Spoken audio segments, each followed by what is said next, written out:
Welcome to the Game Experience, a series where I take on the game's toughest difficulty mode, not for trophies, but for the pain and chaos that comes with turning every enemy encounter into a fight for your life. In today's episode, that pain comes from Cyberpunk 2077 on Very Hard. Back at launch, this difficulty was barely more than an inconvenience, but patch 2.0 changed that. Enemies now scale with your level, they hit hard, and you can't just steamroll with broken loot anymore. Very hard actually means something now. It forces you to build smart, use cover, and think before you shoot. So strap in, this is the Very Hard Cyberpunk 2077 experience, and Night City doesn't play fair. To start with, I of course picked regular start and Very Hard, because it wouldn't be the Very Hard Cyberpunk 2077 experience without picking Very Hard. Locked in corpo as a life path, created the best looking V I could. I would be aiming for a stealth throwing knife build, and if you've seen my Uncharted 2 video, you would know stealth is not my strong suit. Senin burada olmaman. Night, sunshine. Damn it. And started the corpo life path by throwing up. The corpo intro hits fast. Your boss tells you to kill his boss, because apparently that's how standard HR practice works in Night City. And right when I thought things couldn't get worse, boom, Arasaka finds out, strips me of everything, and leaves me penniless in a strip club. Trust me, that's not a position you want to be in. Fortunately, the GOAT, Jackie Wells, was there to save me. He's an absolute bro, and a 10 out of 10 human being. Witness an amazing opening montage where I get to dance with Jackie. Get offered a tutorial, but because I'm the greatest gamer in the world, I skip that. Now this is where I actually got to play the game. The first mission was to save Sandra Dorset from some scavs. And since I embarrassed myself with stealth in my Uncharted 2 Platinum video, this was redemption. And it actually went pretty well, believe it or not. Clean stealth takedowns, zero alarms set off, proving that I am in fact the greatest gamer in the world. I rescue Sandra and deliver her to trauma team, and they give me the same energy as a rich guy yelling at a minimum wage worker because his latte is too cold. I loan my car to Jackie so he can rizz up Misty. Man's got priorities and I respect that. He drops me off at V's apartment, and good news, ladies and gentlemen, V now sleeps on the bed like a normal person. I wake up with malware in my brain, classic Night City. Jackie calls me up, turns out we've got the attention of fat black Jesus himself, Dexter Deshawn. He wants us for a job, the big leagues he says. On the way to Vic's, I meet a crackhead, normal Tuesday. Then I hit up Victor, the GOAT, Ripperdoc.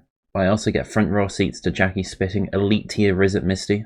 Eye surgery and flirting at the same time. Romance is alive.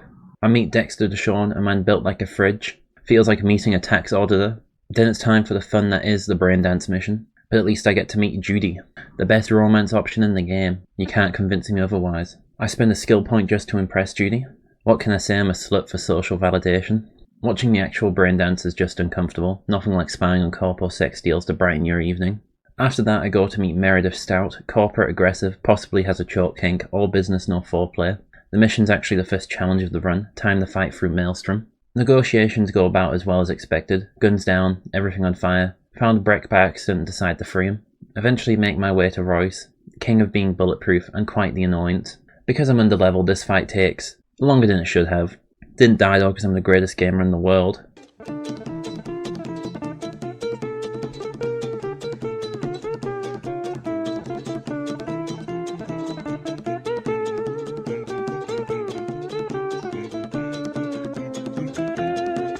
Then I capped things off with Meredith Stout promising to see her again. Next stop, the Afterlife, home of mercenary legends and people who vape indoors. I pour one out for some guy named Johnny Silverhand. I'm sure he's totally irrelevant to this game's story. I meet with Dex, and I should have brought Not Will because he wants to have a yap sesh. Get a ride with Delamain, Night City's classiest self-driving cab. Become a Karen to get into the hotel. Have I asked you to do that? No. I just thought that since... Who asked you to think? Get to my room and immediately use another skill point to impress T-Bug. What can I say, I really am a slut for that social validation. Spiderbot's doing whatever a spider can. Then I break into Yorinobu's hotel room, steal the chip, watch him kill his dad. Typical family drama.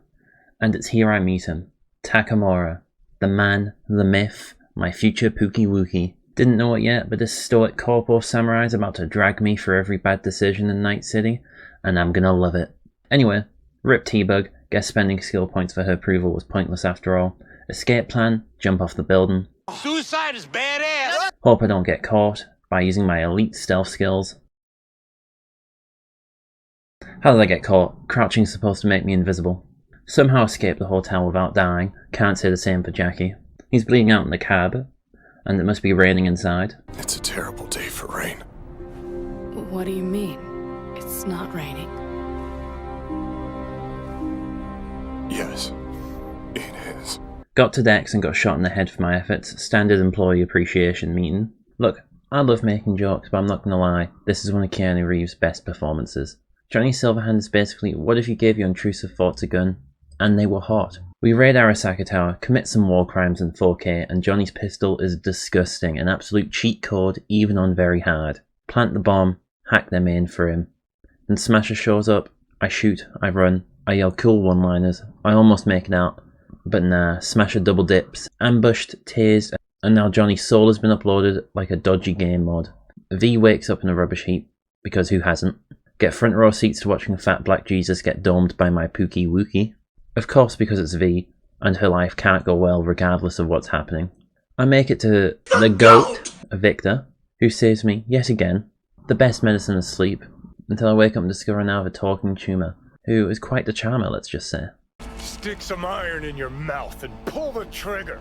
After my lovely romantic night with Johnny Silverhand, I decided it was only fair to have dinner with Takamura, my Pookie Wookie. Naturally, Johnny crashes this, like the toxic friend who hates your new boyfriend.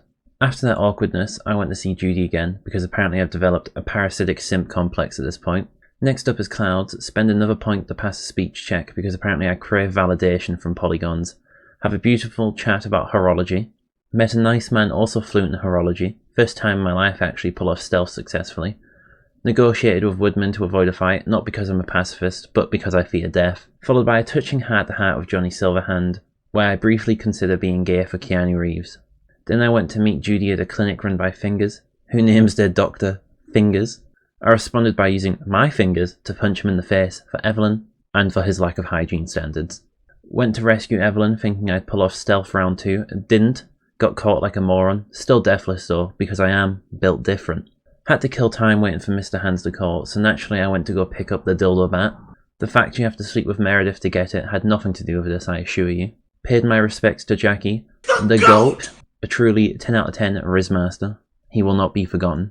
Mid grieving over Jackie, my Pookie rings me up for date 2, said he wanted to talk business, lies, he just missed me. But I flaked, because apparently I'm toxic, and would talk to Rogue, Johnny's old flame. Got Panam's number, panicked and immediately texted Takamura instead. Talking to women scares me. Went with Pookie to meet order, and a weird vibe, felt like Takamura was trying to turn this into a throuple. I respectfully declined. Then finally Mr. Hands called. Time for the voodoo boys. Met Placide, he's a bit of a dick. He told me I had to go to the stadium and find the van. Naturally I tried stealth. Naturally I died. Second round, tried to use the dildo bat for defense, it didn't work, died again. Third try, stealthed all the way to the van, my redemption arc is now complete. After hacking the van, I had to go meet a Netwatch agent. I decided to side with the Netwatch agent, surely this won't come back to bite me. Went back to the voodoo boys, took a nice ice bath with Brigitte, got sent into some cyber therapy, witnessed him naked wrestling his girlfriend, respectfully, not my kink. Right when things were getting juicy, game crashes, beautiful. Anyway, Arasaka shows up, girlfriend dies, Johnny cries. I'm a poet and I didn't know it. Except, turns out Alt survived, but as an engram. If you don't know what that means, don't worry, I still don't and I'm playing the game. Woke up from my trip to find Netwatch had murked the voodoo boys, except Placide and his guys. I tried stealth, failed. Tried stealth again, failed again. Tried stealth a few more times, still failed, until eventually succeeding, and discovering you can in fact stealth kill Placide for an immediate dub. I witnessed Johnny's speech, which is quite possibly one of the greatest speeches in gaming. If I need your body, I'll fucking...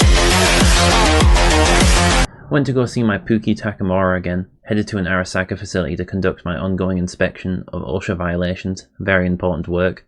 Left a quick malware gift on Hanako's computer, I had to see her search history for research purposes. Needed a break, so I went to go see Judy and Evelyn, cause surely they're having the time of their lives. Oh. Needed to lighten the mood. Met Panam, great gal, definitely emotionally stable. Met her family, lovely folks, surely nothing bad will happen to this scorpion guy. Helped Panam steal a truck. Executed stealth for the 3rd time this run. Convinced her not to kill Nash, not because it's the moral thing to do, but because I'm allergic to boss fights. Completed the trade with 6th Street. Panam told me her plan she'd come up with to rescue Hellerman. Witnessed the greatest line in gaming history. Know what? You're starting to remind me of me, 50 years back. Minus the charisma. An impressive cock. Ram raided the power station. You'll know what that is if you're from New Zealand. Set a trap at the power station. Went to go get a nice view and detonate said trap. It doesn't work, and then I witness Panam pull a rocket launcher out of nowhere. Panam's rocket launcher shoots the AV down. Go to get Hellman. Panam's family gets involved. Get there and rescue Mitch, her other family member, and find out something did happen to Scorpion Guy. Very sad. I hope to see him in the next Mortal Kombat still. Hellman's not here. I find tracks leading the Hellman, pulled off stealth, for the last time in this run. Yes, this will be the last time. Yes, I'm well aware that there's still plenty of big fights left in the game. Yes, I do suck at stealth. After capturing Hellman, I invited my Pookie Takamura over to interrogate Hellman because I love group activities. Another heart-to-heart with Johnny. He's definitely emotionally stable. Definitely not spiralling. After Pookie's interrogation of Hellman, I went to a parade with him for a nice little date where we proceeded to check more OSHA violations on the parade floats. Took out 3 apprentices, breaking OSHA code left and right. Apprentice 3 may have exploded. Whoops, the paperwork's gonna suck.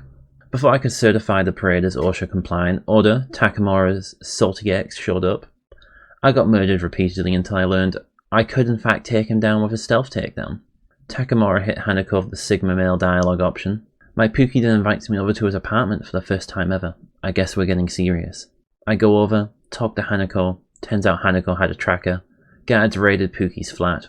I fell through a few floors. Then I was given the most important choice in the game. Do I go back to save Pookie, or do I leave without him? I went back in. Died several more times. I went back in to save Pookie, because of course I would. He's Pookie. In attempting this I died several more times. Turned out doing the main quest underleveled really isn't a good idea. I'm eventually able to save Pookie. We go our separate ways in hopes I will see him one more time. Man, I suck at stealth. After escaping, had a lovely midnight chat with Hanako's proxy. Partied too hard and then passed out. Woke up, brushed myself off. Decided to head back to Hanako's for a round 2. She's got family issues, has to kill her brother. We can all relate. Just when I think I'm fine, I collapse again. This time I wake up at Vic's place.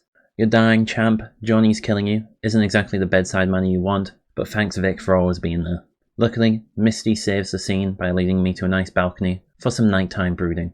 That's why Misty's the go-to emotional support and tarot cards. Don't see Judy offering tarot, just saying. So there I am, sitting next to Johnny, reflecting, broken, dying. I think about my future, my choices, and you know I've decided I'm going to go with the ending I keep as my emergency exit strategy in real life. Suicide. Called up Hanako like, hey girlie, it's now or never. Got picked up by Pookie, and it's go time. We bust into Hanako's house, free her, and suddenly I'm in my very first corporate board meeting. I gotta say, terrible catering, awful seating, 0 complimentary coffee, not a fan. Oh yeah, turned out Saburo is technically still alive, living as a brain foul like an old pirated movie. And then everything immediately goes to hell. Because why wouldn't it? Fight my way through the Arasaka building until I meet him. The final challenge of this run. Adam Smasher. I die. I die again. I start to consider taking the suicide ending after all, because at this point I'm doing 1% to his health bar and he can 2-shot me. Turns out doing the final mission 20 levels too early is what we call a skill issue. I decide one more try, and this time I'm in that mode. I ditch my awful guns, loot the enemies, dodge like I'm auditioning for Dark Souls, shooting and running, running and shooting for what feels like an eternity. Victory tastes like blood, bullets and broken thumbs. I walk up, shoot Smasher in the face for Johnny. Felt good, therapeutic even. Finally make it to Yorinobu's office and get to witness the most uncomfortable family therapy session of all time between him and Hanako. I'm pretty sure Freud wouldn't know what to do with that mess. Follow Hellman into an elevator and wake up in a simulation. Johnny's there, not impressed. Apparently suicide was more his brand. I get sent to space, get some corporate surgery, psychological tests. Arasaka's playing Guess Who with my memories. Spoiler, I'm losing. Pookie, my rock, my one constant, slides me a contract. What can I say? When your Pookie asks, you sign. And that was the Very Hard Cyberpunk 2077 experience. Huge thanks for watching. Seriously, if you made it this far, you're an absolute legend. Massive shout out to Goose7205 for picking this game. Clearly you wanted to see me suffer, and honestly, I respect that. If you enjoyed it, drop a like, hit subscribe, and comment what game you want to see me completely humiliate myself in next. And don't go far, because next up, Phantom Liberty is on the chopping block. Same pain, new DLC,